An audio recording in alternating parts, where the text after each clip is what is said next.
So I'm going to just take a whole clump of crab apples out of my bucket here. And these I picked a while back, so they're a little bit sticky. So we're going to get all that off by washing them in the sink. So that's the first thing we do. Just take it, you're going to wash them real thoroughly.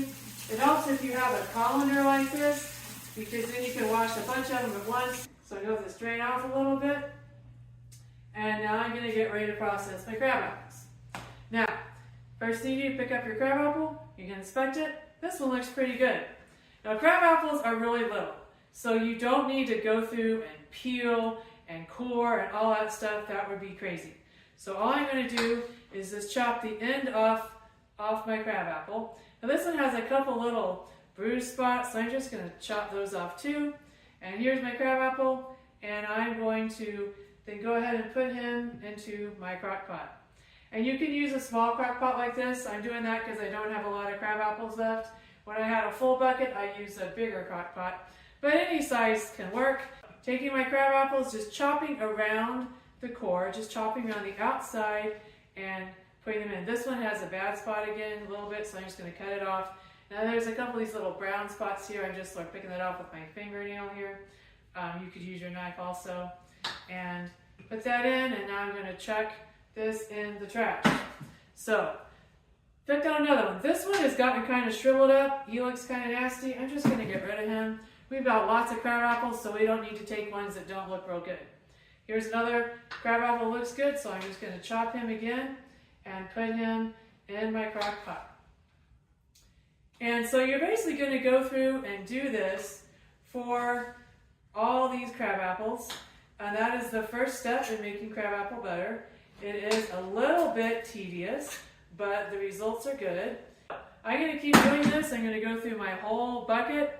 One other note, you can use either a crab apple that's a little bit greenish or one that's gone a little farther. This one's starting to turn red, has some yellow spots. I've got a bunch of them that have yellow parts on them. We are going to put so much brown sugar with this that it's okay if it's still green. We find that we often have to pick crab apples when they're a little bit green because we have a lot of birds and bugs and wind that will knock them off.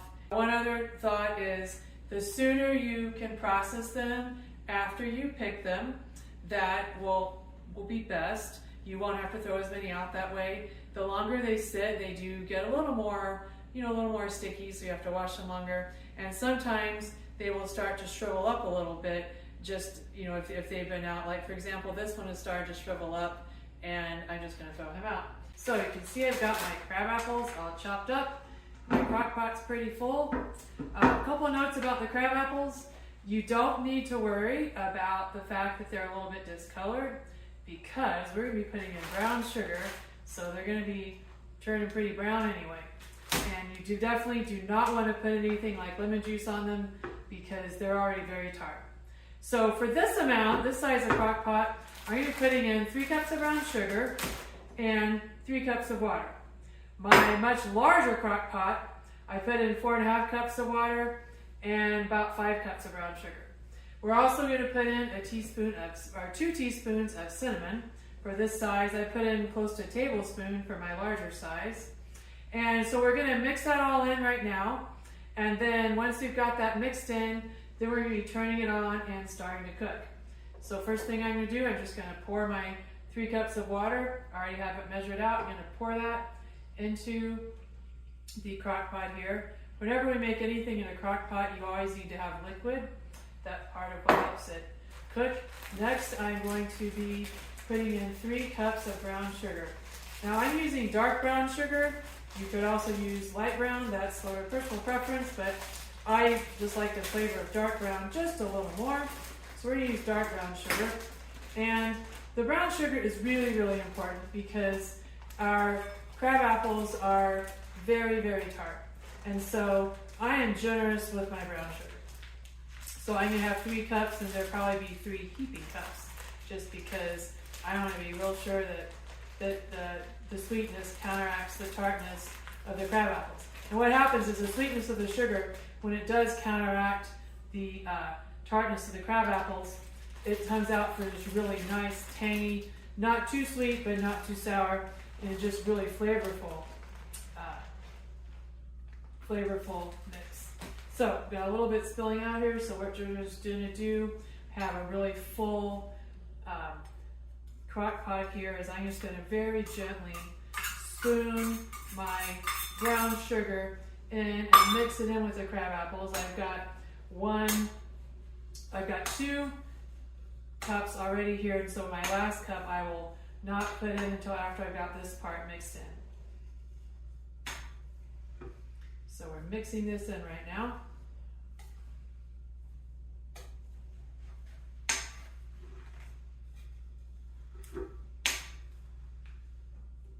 Another thing, once we get this all mixed in, we'll be cooking it. We'll be cooking it on high. After I've cooked it on high for an hour, actually no, for 2 hours, I will be taking an immersion blender and just sort of blending it all up to make it more of an even consistency after the crab apples have started to break down. And then at that point, I can also do a quick taste test and see if it's tasting sweet enough. And if it is, great. If it's not, one can always add a little more brown sugar. Other variations on this, you can also wait to add the cinnamon till the end. I find it easier to add it at the beginning. You can, some of this is personal taste, but I generally find a little sweeter goes better when you're trying to put this on rolls and toast. And so that's why I like to be sure I have a lot of brown sugar. So I'm getting this stirred in. You can see it's getting pretty well mixed in now. So I'm going to add in 1 more cup of brown sugar.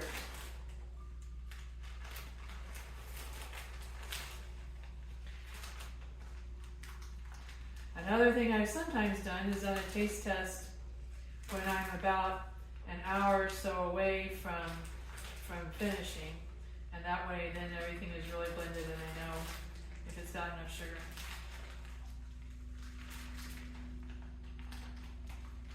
Alright, so we're just about at our 3rd cup of brown sugar already here. There we go, we're going to dump that out very carefully. And I'm going to blend the rest of this in to my crabapple mixture. While I start that, I'm going to go ahead and put my cinnamon in so that I've got both of them here and blend them in together. I get kind of a heaping teaspoon of cinnamon, heaping 2 teaspoons. Cinnamon's a great flavor enhancer, and so it mixes really well, the cinnamon and the brown sugar with the crab apples. It creates a really yummy final product. Okay, so here you can see, this is sort of what it looks like. And you can see I have a little bit of liquid there. My liquid, now that this is mixed in, liquid is coming up to about 1 inch from the top. So now I'm going to put my lid on and plug it in, and we're going to let it cook for the next 2 hours on high. Being on high is important because we want to get that, there's a lot to break down when we're cooking crab apples. So our crab apples have been cooking for 2 hours. And take the lid off, you can see where they are. They're starting to get a little bit soft. And so what we're gonna do is we're gonna take this immersion blender and try to make it so all of our crabapple pieces get chunked up into smaller chunks. And you can see, even so far, this is starting to happen with this getting into little smaller chunks. So this is sort of a process. You wanna be gentle. You don't wanna make a huge mess. I'm just going through and starting kind of here at the bottom, working up, bringing it up, and you can see I've already gotten into small pieces. And our goal with the immersion blender is to make it so that none of our big chunks are there anymore, but everything is broken up into smaller pieces. And then it can cook the rest of the time as the smaller pieces, and that way the crabapple flavor will blend more with our sauce of the brown sugar and the cinnamon and the water. And you can see that's all, the sugars have gotten nicely dissolved at this point, and we're going to just now get everything all ground up. So I'm going to be moving my immersion blender, start some at the bottom, I'm going to do some here at the top. You can see kind of the immediate effect of it's making the chunks go into smaller pieces.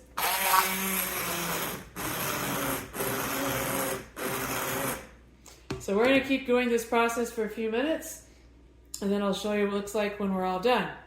Your other option, if you don't want to do this, is you can ladle everything out and put it into a regular blender, and then put it into another bowl, and then put it back. This way is a little less messy.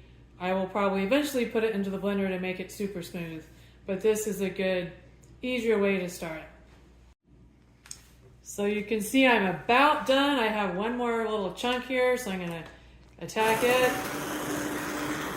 You can see my consistency now is much more even. There's a few chunks, but it's much more of an even consistency. It's not super smooth yet. And I just found another chunk, so I'm going to try to knock it down.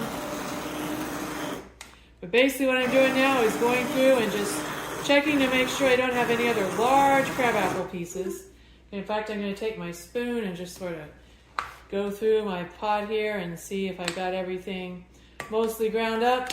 That's going to just help it cook more evenly over the next few hours. So one other thing I did not note earlier is we just cook the skins with the crab apples. Makes it easier. Here's a little bit. I'm going to grind up a little more.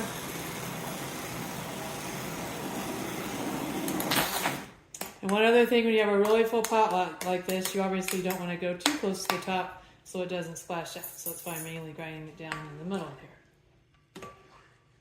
So we've got a nice chunk of solids and liquid, and now it's more of a even consistency, a bit chunky, which we'll take care of later once it's all done. So now we're going to let it cook a few more hours. I'm going to check it again in about 3 hours and see how it's doing. And as we continue to cook it on high, we're going to let the rest of the liquid's going to cook down a little bit. It's going to get a little bit thicker. So our crab apples are done, and it's gotten nice and thick. So what we're going to do is we are going to blend it to get it smooth. It's a little bit chunky, and it's nicer to have a really smooth consistency. So we're going to put it in the blender, blend it up. As soon as we have it blended, we're going to pour it into our jars, and then we're going to put our jars into a water bath. And the water bath will help get them nice and sealed, and will increase their chances of sealing safely and securely and staying, keeping well.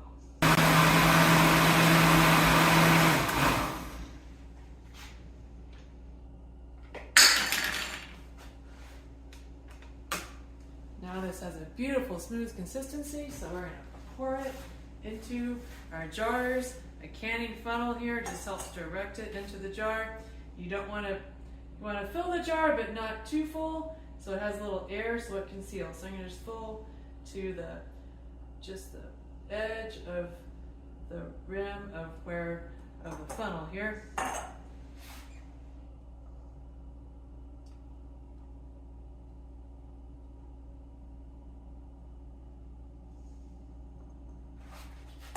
I'm actually going to wait to do the last one until I have more crab apples in my blender, because we want to go ahead and put the lids on these right away. They will seal best if they have the lid put on them right away.